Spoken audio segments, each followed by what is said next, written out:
A black customer examines a $3,000 jacket in an upscale store when the manager approaches and asks, "Isn't this too expensive for you?" The customer remains calm, but what happens next will end the manager's career. Don't forget to subscribe, leave a like, and a comment before we start to learn more about what happened. The afternoon sun filtered through the floor-to-ceiling windows of Madison Associates, one of the most prestigious men's clothing stores on Fifth Avenue. The polished marble floors reflected displays of Italian suits and handcrafted leather accessories that commanded prices most people couldn't afford. This wasn't just a store, it was a temple to luxury, where every customer was expected to prove their worth through their wallet. Marcus Thompson stepped through the heavy glass doors, the subtle chime announcing his arrival. He was a tall, well-built black man in his early 40s, dressed in a crisp navy suit that was expensive but understated. His appearance was professional, exactly what someone might wear if they wanted to blend in rather than stand out. Marcus moved through the store with quiet confidence, but his eyes were taking in far more than the average customer would notice. He observed how staff positioned themselves, how they interacted with patrons, and the subtle hierarchies that played out in glances and body language. To anyone watching, he appeared to be shopping. In reality, Marcus was conducting one of the most important evaluations of his career. As senior corporate inspector for Prestige Retail Group, the parent company that owned Madison and Associates, Marcus had seen it all. He'd witnessed discrimination disguised as company policy and observed staff treating customers differently based on appearance. Today's visit was part of a comprehensive review following several anonymous complaints about this location. Complaints from customers of color who felt unwelcome in a store that prided itself on serving discerning clientele. He approached a display of Italian blazers, selecting a charcoal gray jacket with subtle pinstripes. The price tag showed $3,200. Expensive, but not unreasonable for this level of craftsmanship. Marcus examined the hand-stitched details with practiced appreciation. From across the store manager David Whitman watched with growing unease. Whitman was a thin, sharp-featured man in his mid-30s who prided himself on reading customers. In his mind, this meant making quick judgments about purchasing power based on appearance. While the man's suit was well-tailored, it didn't scream designer luxury in the way Whitman expected from their clientele. Whitman made a decision that would prove career-ending. He straightened his tie and walked over with confident strides. "Good afternoon, sir," Whitman said, his tone friendly but condescending. "I see you're interested in one of our Italian pieces." "That's a beautiful jacket." Marcus looked up. "It is. The craftsmanship is excellent." "Oh, yes, absolutely. That particular piece is from our premium collection. Quite an investment, $3,200, as I'm sure you noticed." Marcus nodded calmly. "I did see the price." Instead of offering assistance, Whitman let his assumptions guide his next words. "I have to ask," Whitman said, attempting to sound helpful. "Isn't this a bit too expensive for you? I mean, we have some lovely options in our more affordable range. Perhaps I could show you something more suitable to your budget?" The words hung in the air like a toxic cloud. Marcus felt the familiar sting of discrimination, but this time was different. He wasn't just Marcus Thompson, successful professional. He was Marcus Thompson, corporate inspector, documenting exactly the behavior that prompted his investigation. Marcus set the jacket back with deliberate care. "What makes you think this is too expensive for me?" Whitman doubled down on his assumptions. "Well, I just thought, this is quite an investment, and I pride myself on making sure customers don't get in over their heads, financially. I'm just trying to be helpful." "Helpful," Marcus repeated, his voice carrying an edge. "By assuming I can't afford something based on what exactly?" The question caught Whitman off guard. Around them, other customers began to notice the conversation. A well-dressed elderly woman browsing scarves turned to watch. Sales associates found reasons to move within earshot. It's not about any specific thing, Whitman stammered. I just try to gauge customer preferences and purchasing power through experience. Marcus nodded slowly. And how do you gauge purchasing power, Mr. He glanced at the name tag. Mr. Whitman? Experience. Years of working with high-end clientele. You develop an instinct based on appearance. Whitman was being given an opportunity to recognize his mistake and apologize. Instead, his pride led him further down a destructive path. Look, Whitman said, his tone becoming aggressive, I'm trying to save you from embarrassment. This is a very exclusive store. Our clientele expects a certain atmosphere. If you're looking for something more in your price range, I'd be happy to direct you to establishments that might better suit your needs. The mask was fully off now.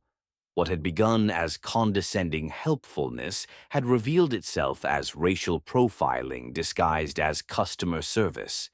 Marcus reached into his jacket and pulled out his phone, opening the voice recorder app. Mr. Whitman, Marcus said, his voice carrying authority, I'd like to clarify your position. Are you refusing to allow me to purchase merchandise based on your assessment of my ability to pay? Whitman's eyes widened. Are you recording this? I'm documenting this interaction. Now please answer the question. Are you refusing me service? The store had gone completely quiet. Every conversation stopped, every customer was watching, and sales associates were frozen in place. This was the kind of moment that could go viral and end careers. I'm not refusing service, Whitman said, his voice rising. I'm trying to manage customer expectations and maintain the appropriate atmosphere. If you can afford our merchandise, make a purchase. But I won't have you wasting our staff's time or making other customers uncomfortable with scenes. Scenes? Like asking to examine merchandise or questioning your assumptions about my purchasing power? Whitman's face reddened. Look, I don't know what game you're playing, but this is a business. If you're not here to make a legitimate purchase, then I'm asking you to leave. Marcus looked around the store, taking in the horrified faces of witnesses. One customer had his phone out, recording. The sales associates looked mortified. A legitimate purchase, Marcus said softly. And who determines what constitutes legitimate, Mr. Whitman? You? I'm the store manager, so yes, ultimately I do. And I'm making the decision that you need to leave. Now, Marcus pocketed his phone and reached into his jacket again. When his hand emerged, it held a leather wallet. He opened it with deliberate care and withdrew a business card, extending it toward Whitman. Before I leave, I think you should have this. Whitman took the card reluctantly. What he read made the blood drain from his face so quickly that a customer stepped forward, concerned he might faint. Marcus Thompson, Senior Corporate Inspector, Prestige Retail Group. Whitman stared at the card as if it might burst into flames. You're... I'm Senior Corporate Inspector Marcus Thompson, Marcus said, his voice carrying full authority now. And I'm here conducting a comprehensive evaluation following multiple complaints about discriminatory practices. Complaints that, based on what I've just experienced and documented, appear to be entirely accurate. The silence was deafening. Whitman looked around desperately for escape. Sales associates stared with expressions ranging from horror to disgust. Customers were openly recording the drama. I didn't know, Whitman began. You didn't know my position, no. But that's exactly the point. You made assumptions about me based solely on my appearance. You questioned my ability to afford merchandise in a store I'm responsible for evaluating. Marcus walked back to the jacket he'd been examining. This jacket you assumed I couldn't afford. I was considering purchasing it, along with several other items. I had planned to spend approximately $8,000 today, documenting the entire customer service experience. Whitman's face went completely white. Sir, there's been a misunderstanding. There's been no misunderstanding. You revealed exactly who you are and how this store operates under your management. Marcus pulled out his phone and dialed. Corporate headquarters, this is Jennifer. Jennifer, this is Marcus Thompson. Connect me with Regional Director Harrison immediately. Priority 1. As Marcus waited, Whitman stood frozen, still clutching the business card that revealed his mistake's magnitude. Harrison here, came a voice through the speaker. Tom, it's Marcus. I'm at Madison and Associates. We have a situation requiring immediate intervention. What kind of situation?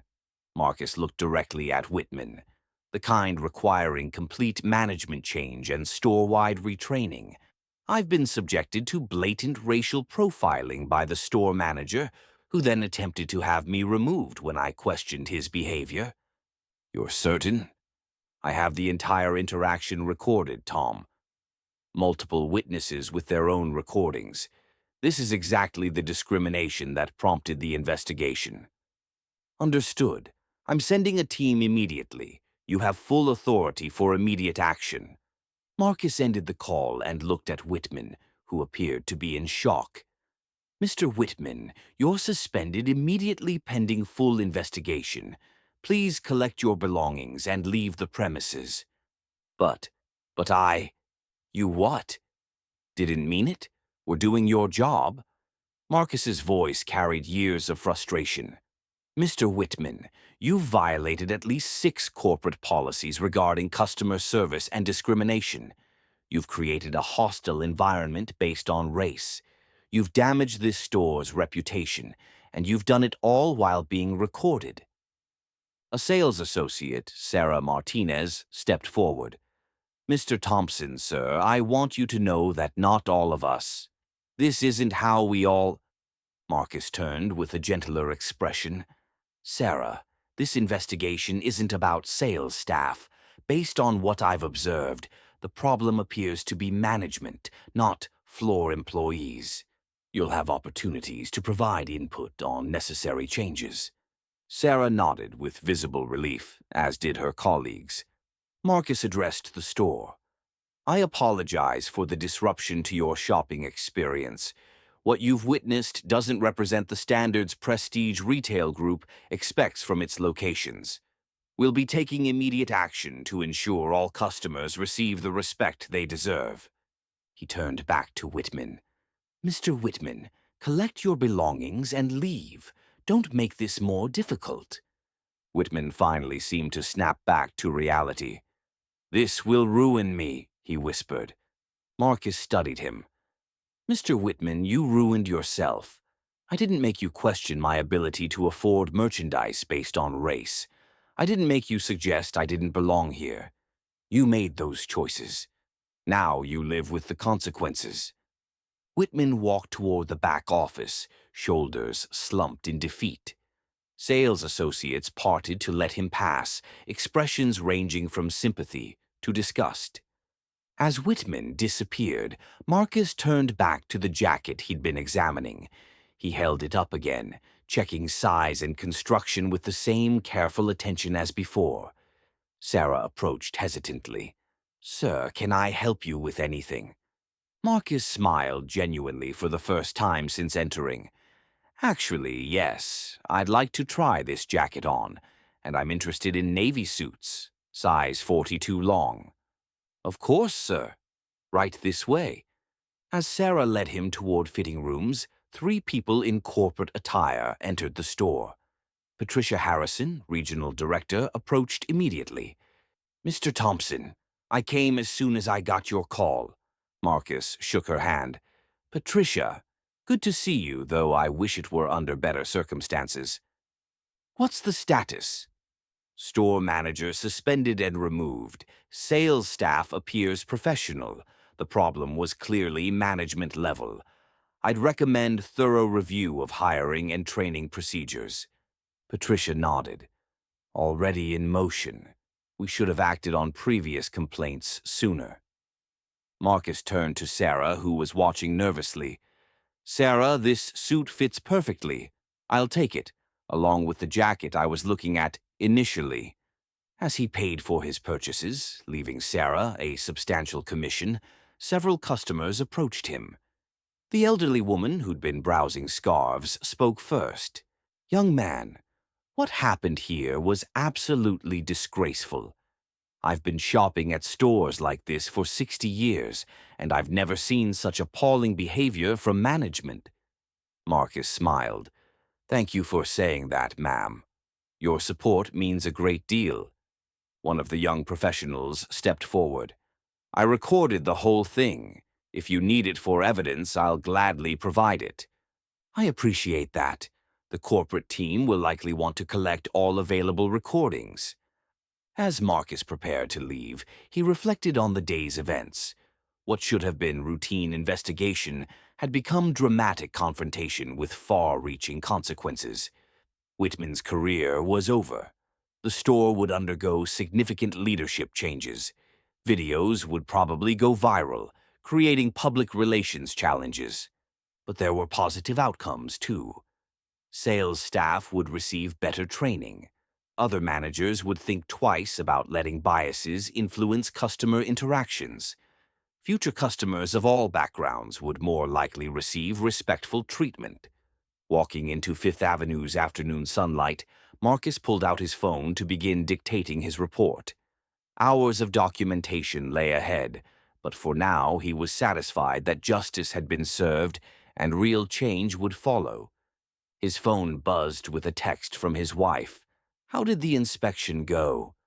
Marcus smiled as he typed back, more eventful than planned, but productive. I'll tell you all about it over dinner.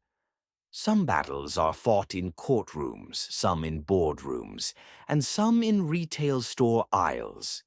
Today, Marcus Thompson had fought his battle with quiet dignity, professional authority, and the power of truth. He had won not just for himself, but for every customer who deserved to shop without facing discrimination. Is going to have a field day with this. Maybe. But it's also going to be a learning opportunity. We can use this as a case study for training across all our locations. Sometimes the best way to prevent discrimination is to show people exactly what it looks like and what the consequences are. Marcus paid for his purchases, leaving a substantial commission for Sarah, who had provided excellent service under difficult circumstances. As he prepared to leave, several of the other customers approached him. The elderly woman who had been browsing scarves was first. "Excuse me, young man," she said, her voice carrying the authority of someone used to being listened to. "I want you to know that what happened here was absolutely disgraceful. I've been shopping at stores like this for 60 years, and I've never seen such appalling behavior from management." Marcus smiled at her. "Thank you for saying that, ma'am. Your support means a great deal." One of the young professionals stepped forward next. "I recorded the whole thing," he said, holding up his phone.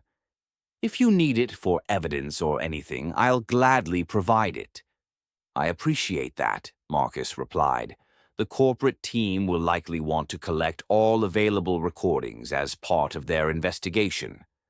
As Marcus finally prepared to leave the store, he reflected on the day's events. What should have been a routine investigation had become a dramatic confrontation that would likely have far-reaching consequences. Whitman's career was over, certainly at Prestige Retail Group and probably in retail management generally. The store would undergo significant changes in leadership and training. And somewhere on social media, videos of the incident would probably go viral, creating a public relations challenge for the company. But there were positive outcomes, too.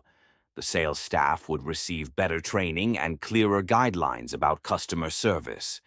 Other managers at other locations would see what happened here and think twice before letting their own biases influence their interactions with customers.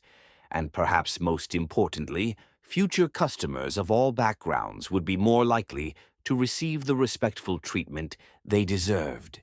As Marcus walked out into the afternoon sunlight of Fifth Avenue, he pulled out his phone to begin dictating his report.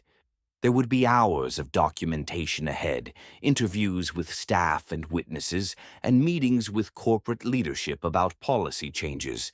But for now, he was satisfied that justice had been served and that real change was likely to follow.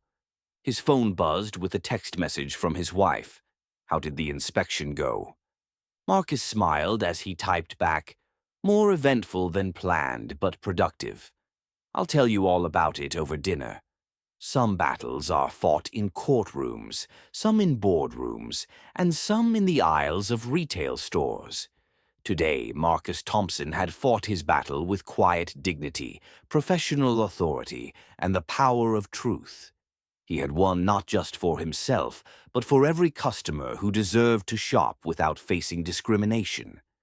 The afternoon sun felt warm on his face as he walked toward the subway, carrying his purchases, and the knowledge that one more small corner of the world was about to become a little more just.